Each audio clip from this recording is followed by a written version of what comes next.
നമസ്കാരം പ്രേക്ഷകർക്കെല്ലാം ഭാരത് ലൈവിൻ്റെ ഓണാശംസകൾ.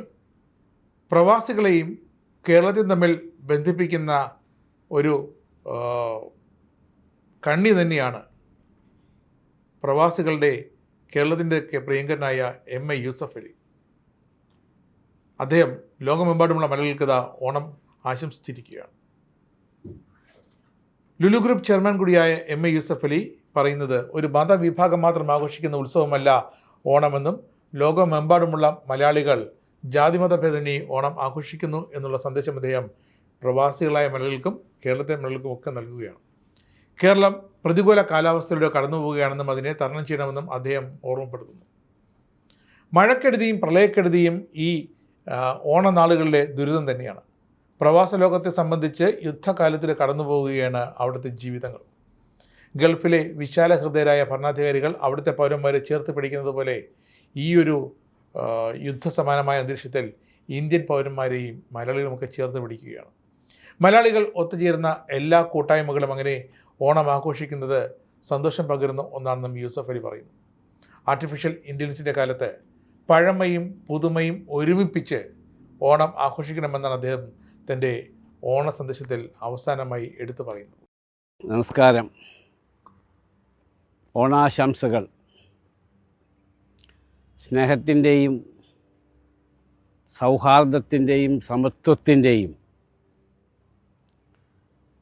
സമത്വം എന്ന് ഞാൻ പറഞ്ഞത് മാവേലി നാടു വാണിടും കാലം മനുഷ്യരെല്ലാവരും ഒന്നുപോലെ, അതാണ് സമത്വം. സമത്വത്തിൻ്റെയും സാഹോദര്യത്തിൻ്റെയും കേരളത്തിലല്ല ഇന്ത്യയിലെമ്പാടുമുള്ള ലോകത്തെവിടെയൊക്കെ മലയാളികളുണ്ടോ അവിടെയൊക്കെ ആഘോഷിക്കുന്ന ഒരു വിശേഷ ദിവസമാണ് ഓണം. ഓണമെന്നാൽ ഒരു മതവിഭാഗം മാത്രം ആഘോഷിക്കുന്ന ഒരു ആഘോഷമല്ല. യൂറോപ്പിലായാലും ശരി, അമേരിക്കയിലായാലും ശരി, ഓസ്ട്രേലിയയിലായാലും ശരി, ഗൾഫിലായാലും ശരി, അവരെല്ലാവരും എവിടെ മലയാളികളുണ്ടോ അവിടെയൊക്കെ, എവിടെ ഇന്ത്യക്കാരുണ്ടോ അവിടെയൊക്കെ ഓണം ആഘോഷിക്കുന്നുണ്ട്. ഇന്ന് നമ്മളൊരു പ്രത്യേക സാഹചര്യത്തിലാണ് കേരളത്തിലുള്ളവരും ഗൾഫിലുള്ളവരും ഓണം ആഘോഷിക്കുന്നത്. നമ്മൾക്കെല്ലാവർക്കും അറിയാം, ഇന്ന് മഴക്കെടുതി, വർഷക്കെടുതി, വെള്ളത്തിൻ്റെ ബുദ്ധിമുട്ടുകൾ അതൊക്കെ അനുഭവിക്കുന്നതാണ് കേരളം. ഗൾഫിനെ സംബന്ധിച്ചിടത്തോളം നമ്മൾ വാർ സോണിലാണ്, യുദ്ധത്തിൻ്റെ ഇടയിലാണ്. അത് അവസാനിക്കും, അവസാനിച്ചില്ല, അവസാനിക്കും, ആ രീതിയിലാണ്.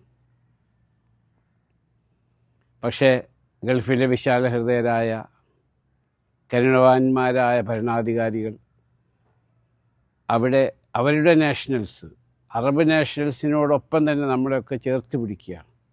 ആ രാജ്യത്തെ അവർ പ്രൊട്ടക്റ്റ് ചെയ്ത് ആ രാജ്യത്തിനോ അവിടെ താമസിക്കുന്നവർക്കോ അവിടെ ഉള്ളവർക്കോ ഒന്നും വരാതെ ശ്രദ്ധിക്കുന്ന വിശാല ഹൃദയരായ ഭരണാധികാരികളാണ് അവിടെയുള്ളത്. അവിടെ ഗൾഫിൽ നമ്മൾ ഓണം ആഘോഷിക്കുമ്പോൾ എല്ലാ മതവിഭാഗങ്ങളിൽപ്പെട്ടവരും എല്ലാ സമുദായത്തിൽപ്പെട്ടവരും എല്ലാ രാജ്യങ്ങളിൽ നിന്നുള്ളവരും ഒരുമിച്ചിരുന്ന് ഓണം ഉണ്ണുന്ന വളരെ സന്തോഷകരമായ ആരോഗ്യപരമായ ഒരവസ്ഥ നമ്മൾക്ക് ഗൾഫിൽ കാണാൻ സാധിക്കും. നമ്മുടെ മലയാളി അസോസിയേഷനുകളിലായാലും ശരി, ഇന്ത്യൻ അസോസിയേഷനുകളിലായാലും ശരി, എല്ലാ കൂട്ടായ്മകളിലും വളരെ സന്തോഷത്തോടെ ഓണം ആഘോഷിക്കുന്നത് നമ്മൾ എല്ലാ കൊല്ലവും കാണാറുണ്ട്. ഈ ബുദ്ധിമുട്ടിലും നമ്മൾ എന്തായാലും സന്തോഷകരമായി ആഘോഷിക്കണം എന്ന് തന്നെയാണ് എൻ്റെ അഭ്യർത്ഥന. കാരണം ഈ ബുദ്ധിമുട്ടുകളൊക്കെ നൈമിഷികമാണ്, അതെല്ലാം മാറിപ്പോകും, ഈ സമയവും കഴിഞ്ഞു പോകും. ഓണം സന്തോഷകരമായി എല്ലാവരും ആഘോഷിക്കണം. ഒരു സാധനങ്ങൾക്കും ഗൾഫിൽ GCCയിൽ ഒരു ഷോർട്ടും ഉണ്ടാവുകയില്ല എന്ന് ഈ സമയത്ത് സാന്ദർഭികമായി ഞാൻ നിങ്ങൾക്ക് ഉറപ്പ് തരികയാണ്. ഇന്നത്തെ പ്രത്യേക ഒരു കാലഘട്ടത്തിലാണ് നമ്മളെല്ലാവരും ജീവിക്കുന്നത്. നമ്മൾ ജീവിച്ച മാതിരിയല്ല ഇന്നത്തെ പുതുതലമുറ. ഞാൻ ഇന്നലെ എൻ്റെ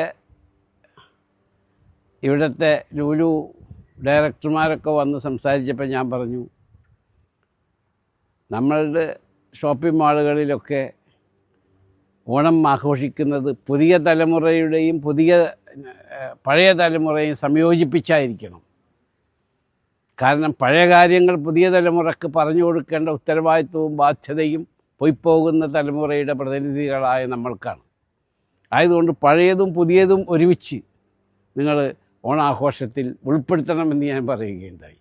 ഇത് പറയാൻ കാരണം ഇന്ന് ആർട്ടിഫിഷ്യൽ ഇൻ്റലിജൻസിൻ്റെ കാലമാണ്, ഡിജിറ്റലൈസേഷൻ്റെ കാലമാണ്. അപ്പോൾ പുതിയ തലമുറയ്ക്ക് നമ്മുടെ പഴമ പറഞ്ഞ് മനസ്സിലാക്കി കൊടുക്കേണ്ട ചുമതല നമ്മുടെ ഉള്ളത് കൊണ്ട് അതും കൂടി മിക്സായിട്ടുള്ള സദ്യ ആയിരിക്കണം എന്നുകൂടി. കാരണം ആ സദ്യയിൽ നിലത്തിരുന്ന് നമ്മൾ കഴിക്കുന്നത് പുതിയ തലമുറയ്ക്ക് പറഞ്ഞു കൊടുക്കണം. ഇതായിരുന്നു ഞങ്ങൾ പഴയ കാലത്ത് ഓണം ആഘോഷിച്ചിരുന്നതെന്ന്. കേരളത്തിലുള്ള എൻ്റെ സഹോദരന്മാർക്കും ലോകത്തെമ്പാടുമുള്ള എൻ്റെ സഹോദരന്മാർക്കും മലയാളികളായ എല്ലാവർക്കും എൻ്റെ ഓണാശംസകൾ. ദൈവം നമ്മളെല്ലാവരും അനുഗ്രഹിക്കട്ടെ.